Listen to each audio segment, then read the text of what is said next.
I did also write mine out because I knew I would forget. I can still read large print, but no, I can't see all of you, so that does help to talk in front of everybody.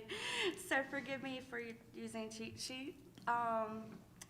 Again, I am Marci. I'm from Rock Hill, South Carolina, which is just south of Charlotte, North Carolina, because, no one's going to know where Rock Hill is. First, I want to thank everybody here, especially Alyssa. I've been part of the community for a long time. I finally made it to a conference, so I want to thank everyone who puts on the conference and takes care of it. And of course, like they said, we are a community. We're the LHON family. So yes, be part of the Facebook group, be part of the community. We all, help each other out. So when Maria first mentioned about me being on the panel, the first thought was, how am I going to get up here and tell everybody my journey and not ramble and go on too long? Because, of course, my journey has quite a few obstacles in the way. Mine kind of went very different directions. I don't really have a typical story. So I thought of a list of, I'm going to give to you my take on it and how it can apply to some different things. My parents, my mom Brenda, and my stepdad Randy took me and my husband, Ken, on a trip to Hawaii the year I was diagnosed with multiple sclerosis. And we got shirts that had Chemo's Hawaiian rules on it. These are widely popular rules that have been around a long time and said to have come from Chemo Krogfrost. They are found all over the internet if you do a search, but I found that they are trademarked by Night Owl t-shirts, so I'm giving them their credit for their rules. So, Chemo Hawaiian rules. Number 1. I hope you, like I said, I'm going to take it from a different approach. Never judge a day by the weather. So starting off, this can go different ways, but going to interpret as do not let your diagnosis define you. I first lost sight in my left eye, starting with the typical labor story. Went to the eye doctor, thought I needed a new prescription because I was already wearing glasses. And when they covered the right eye, the eye chart disappeared. There was, of course, a black hole in the central vision. There is known family history of LHON in my family. And I remember when it happened to my aunt, so my first fear was automatically, I'm going to go blind. Of course, they ordered MRIs because they typically do that. But the results showed that I did have possible lesions on my brain. So my neuro-ophthalmologist sent me to a neurologist who specializes in multiple sclerosis. So now I was going back and forth between the possible MS or labors. So was a debate between those. The neurologist, Dr. Kaufman, put me on IV steroids just in case it was the typical optic neuritis, and he ordered the DNA test. Of course, after a long battle with insurance, got that approved, and the results came back positive. So basically got the, well, sorry, there's nothing we can do. Well, fast forward, fast forward 7 years, I started getting other symptoms. So I was referred back to the same neurologist who specialized in MS from my family doctor. And he looked at me and was like, I already diagnosed you. What are you doing here? And he said, it's very doubtful that you have both. He said, you have a rare disease. So updated MRIs were done and a spinal tap. And on the day, I remember it because it was a Friday, the doctor called me on July 13th because it was Friday, 13th, 2007, and said, yes, you do definitely have both. You have multiple sclerosis and Leber's hereditary optic neuropathy.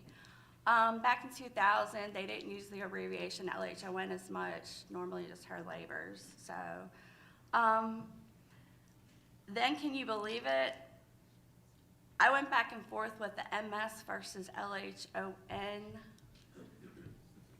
later because I had a big gap between when I lost sight in my left eye and right eye, and I was having MS exacerbation at that time. So since I was already having an MS exacerbation, it's like, well, did I lose sight in my right eye because of the MS exacerbation or LHON?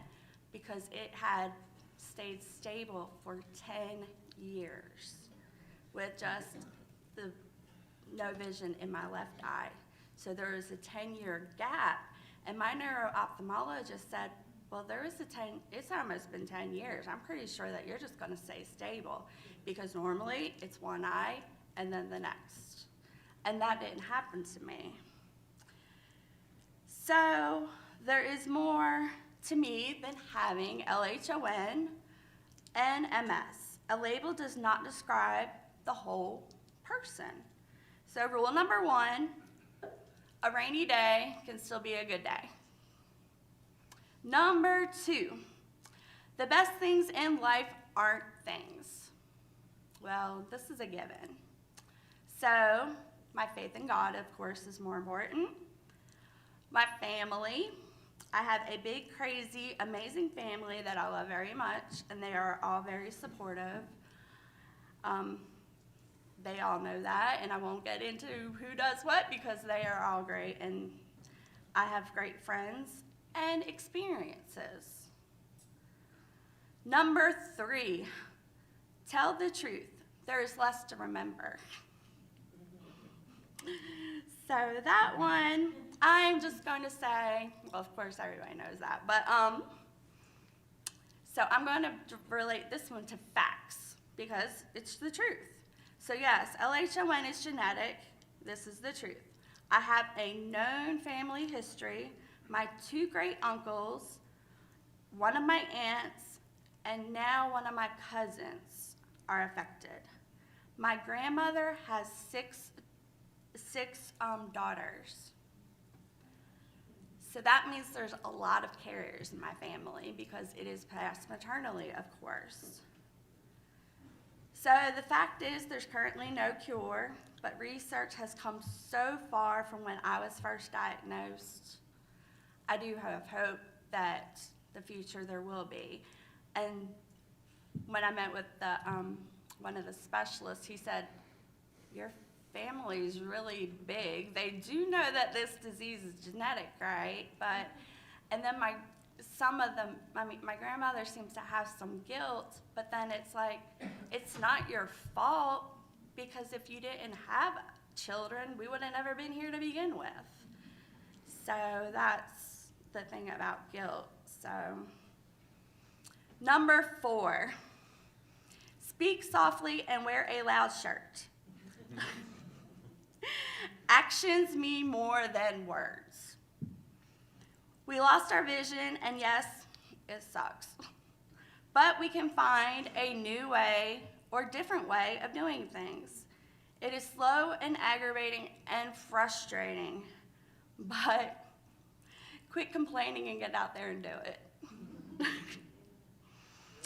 It's worth giving things a try. I talked briefly about work, so I'm not going to get into all that, and the TV glasses and the magnifier a lot of you looked at. Feel free to ask me about any advice. You can contact me, that's fine. Lisa's kind of put some people in touch with me, and go ahead. If you need somebody to vent to, yes, you can message me. I don't mind one bit. Number 5, goals are deceptive. An unaimed arrow never misses. Plans change. I still work. I work for Max Abilities, where I am a training coordinator, for individuals with intellectual disabilities and other special needs. Oh, the acronyms we have at my job. You know, MS, LHON, oh, no, that doesn't even begin. Acronyms, where you work for an agency for special needs, yeah, all the acronyms we have there. And working with people with special needs, it's not for everyone.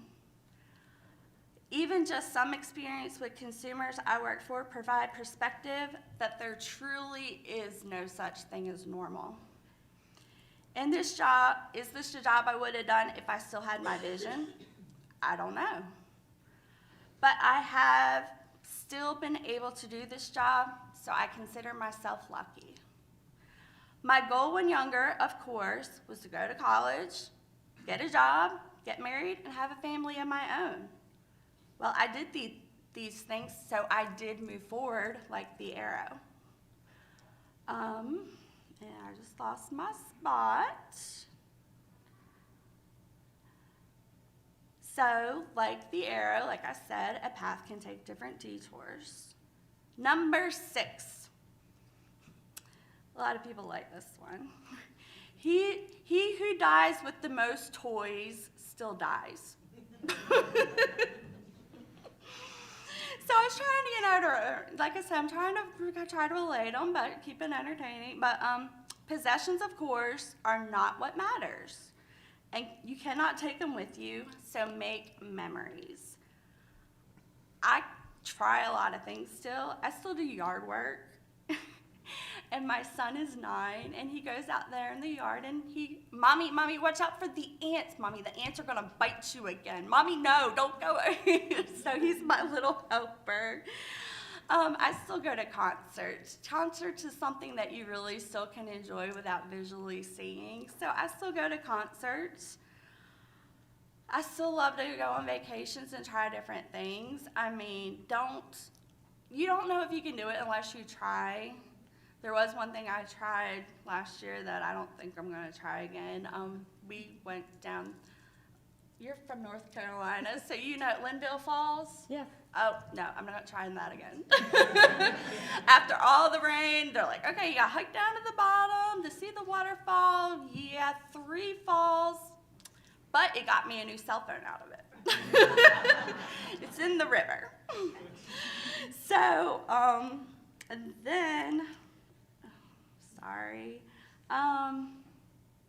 The other thing is, like, my neurologist, it's funny because I'm on one of the newest MS treatments, and she says, when I first started my new MS treatment, she said, you always have to fill out a thing about how many falls you've had since your last visit. And I had just been seen 3 months prior, and she's like, you have done here 3 falls. You just were here 3 months ago. I'm a little concerned about how many falls you've been putting on these sheets. I'm like, well, I'm legally blind and I have MS. So poor balance, weakness in the legs, I can't see. What do you expect? So, I mean, I just kind of really try to keep my sense of humor about it also, because even at my job, my office mate, she'll go, oh, who just pulled up in the parking lot? I'm like, I don't know, a car? I mean, and then they're like, oh, someone will say, did you see that? I'm like, no. My husband, he is fantastic because the way I do work is where I live, there's not a lot of there's no public transportation. I don't live in like a big city. He always works night shift or weekends, so I work during the day, and then my son, of course, is at school during the day, so that works out for transportation issues and childcare as well. So, it works for different reasons. Is it ideal? No, but it works. And everyone's like, well, you don't drive, how do you get to work? I'm like, my husband drops me off like he drops my son off at school. I feel like a little kid, but I'm just going to work instead. I do work part-time, because having both conditions, just the fatigue of MS and the visual strain, but it gets me out of the house. I have a purpose. I mean, seeing other people, being around other people, and I have a college degree, so I'm using it. So, and like I said, my job is rewarding in itself. So Then, oh, and another thing, like some people, I don't know how many, have young children, but I was already, didn't have my vision when I lost my vision after Reese. So he always thought, he just didn't understand why Mommy couldn't see. Well, he knew I didn't drive. So then he goes, well, Mommy, you just don't drive because you don't have a car. We will go get you a red car and then you can drive. And it had to be red car because that's his favorite color. All right. Number 7, age is relative. When you're over the hill, you pick up speed. Everyone gets older. Everyone deals with issues. LHON is our issue. Well, at least one of them. Like they said, we can get other things as well, so do keep up, follow up and all that. So this one, I'm thinking long term. With my MS, I am on disease-modifying treatment, disease-modifying therapy. It's another acronym, DMTs. It is long-term to be on these medications. They are to help prevent future disability and to prevent exacerbations or flare-ups. They don't technically treat your symptoms. They do have medications for different symptoms, but I'm not going to get into all that. If you can ask me, and I'm not going to get into all the symptoms of MS as well, unless anybody wants to know later. Then, number 8, there are 2 ways to be rich: make more or desire less. Focus what's important to you. Going back to the try illustration with my son Reese. Reese has ASD and ADHD, so he has his own acronyms. I am a strong advocate for early intervention. Any parent should support their child, and if your child has special needs, you have to advocate. We get more acronyms from advocating. We learned about some of this at the education session, such as EI, OT, IEPs, and such. Then back to rule number 1, Reese has autism, but that does not define him. Me being told he has autism does not change how I feel about him. It just helps others understand how he perceives things. Then,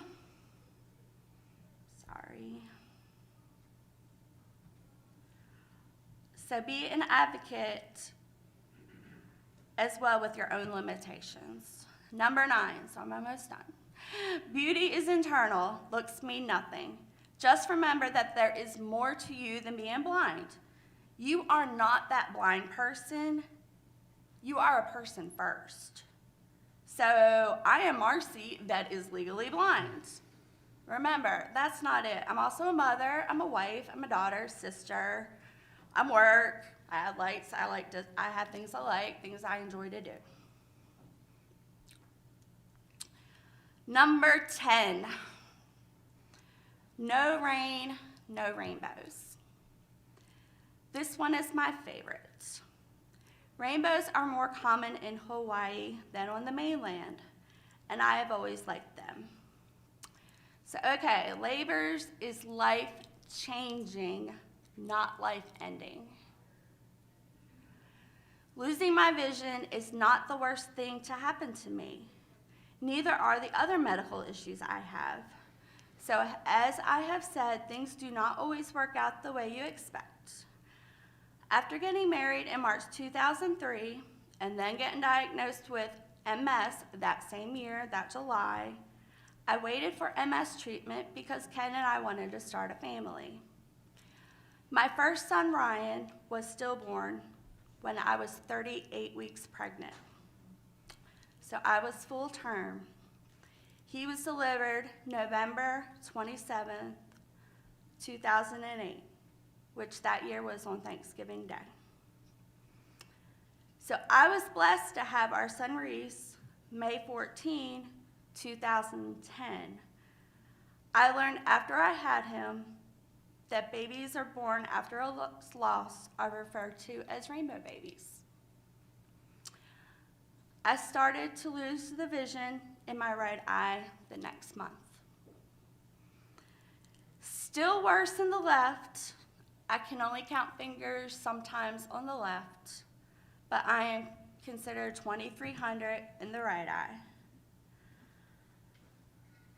But keep moving forward and look for your rainbow after your storm. So that is it.